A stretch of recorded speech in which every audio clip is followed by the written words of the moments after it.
Welcome to CrashMagic. Today we're going to look at the card trick Magic Breath.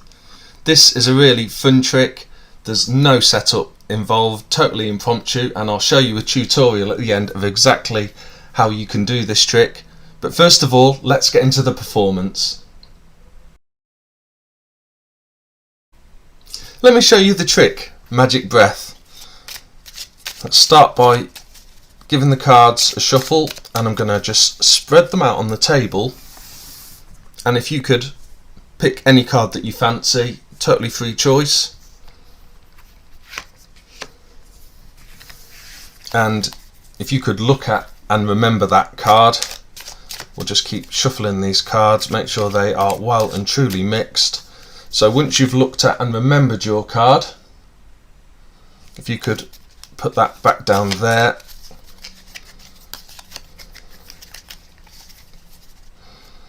and we want to absolutely give these cards a good shuffle.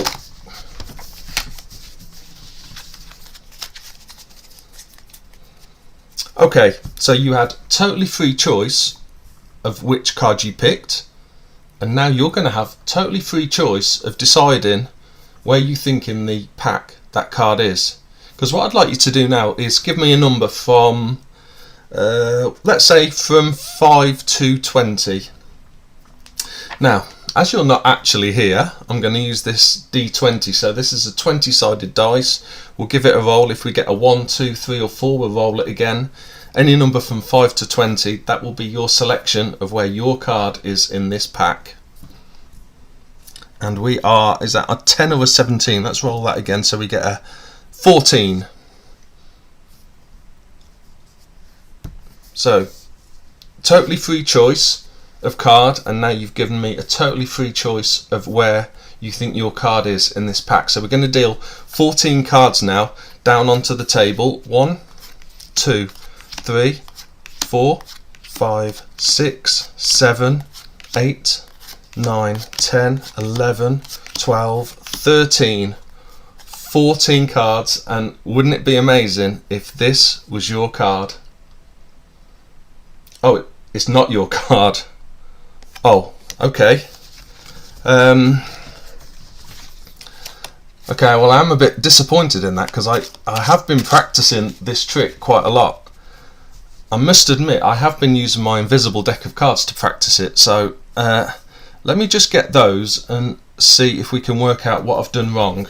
So here's my invisible pack. I just need to take it out of the packet, and we don't need the 2 jokers, so let's get rid of those.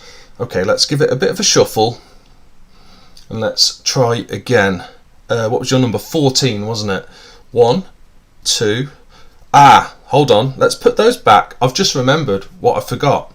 You need to blow on these cards. This trick's Magic Breath. So if you give those cards a blow, right, let's count 14. 1, 2, 3, 4, 5, 6, 7, 8, 9, 10, 11, 12, 13, 14, and there is your card. The Jack of Hearts. And that reminded me, that's what I forgot originally when I did the trick. What I meant to do was get you to blow on the cards. So if you could blow on the cards now, and now if we count 14, 1, 2, 3, 4, 5, 6, 7, 8, 9, 10, 11, 12, 13, 14, and there is your card, the Jack of Hearts.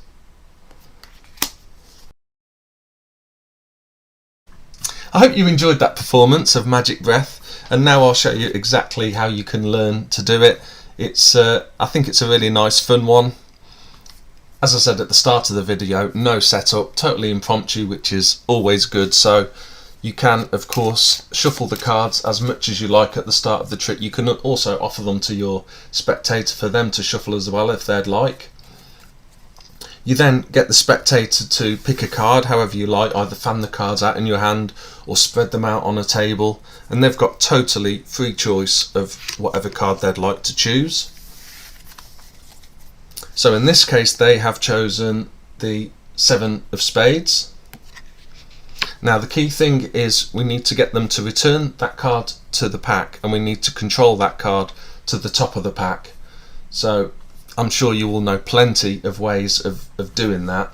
The way I did it in the performance was, as they were looking at their card and remembering the 7 of spades in this case, I just shuffled about 2/3 of the pack to my left hand, got them to return their card on top of there, and then continued to shuffle but did an in-jog of the next card, so I could then grab a break under there, do a double undercut to bring their card to the top, and then in the performance I then also did a riffle shuffle, again maintaining their card on the top.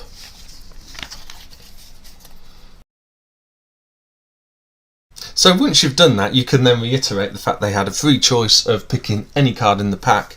It's now apparently lost in the pack, and that they are going to decide exactly the location of where their card is. So at this point you can get them to choose a number of where they think their card is going to be, and obviously you don't want 1 or 2, a small number like that, so it doesn't really matter what number you use, but I normally say, oh, give me a card from 5 to 20. So they could give any number they want. Let's say they say 10. So of course their card is on top. So I would start counting 10 down, and I would say, okay, so we'll count 10 cards off from the top of the pack down onto the table, and I'd use the top card to point. And as I'm doing that, I'm actually glimpsing the card. So I now know their chosen card was the 7 of spades. So I say, yeah, we'll deal down onto the table. 1, 2, 3, 4, 5, 6, 7, 8, 9, 10, and with a big flourish you show them, and here is your card. Now of course they're going to break it to you that actually that wasn't their card and the trick seems to have gone wrong. So at this point I'll apologise that the trick wasn't working, and as you saw I put that card down here, so we've now got our 10 cards here with their chosen card at the bottom.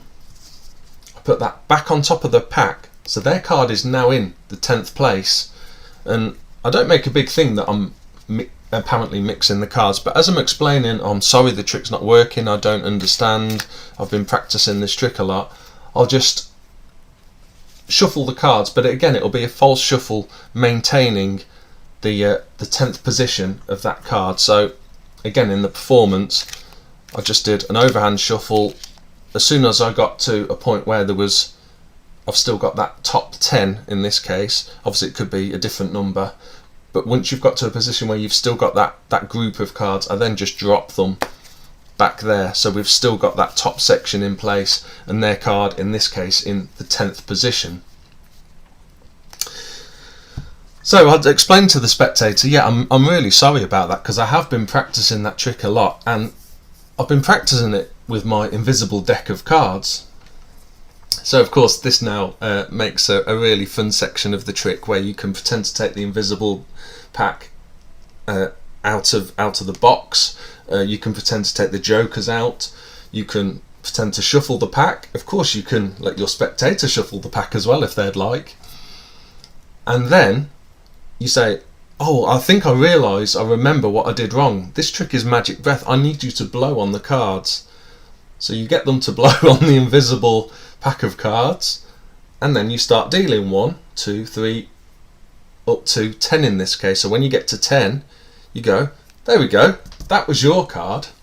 And of course, because you've already sighted the card, you're able to reveal to them, yeah, there it is, look, the 7 of spades. So that's a really great effect, and that's the first revelation of the trick. But of course there's another one. So once they've seen that, you can collect your invisible deck up and move it out of the way, and you can say, yeah, I realise now what I did wrong with the trick. I didn't get you to blow on the pack. So you now get them to blow on the real pack, and of course you can start dealing 10 cards again. Now when the trick seemingly went wrong, they've still got that image in the mind of you apologising for that and shuffling the pack, so they think the pack has been totally mixed. But you can now of course count off 10 cards. 2, 3, 4, 5, 6, 7, 8, 9. So at their position that they chose, there's their card, the 7 of spades. Well, that's the end of the video.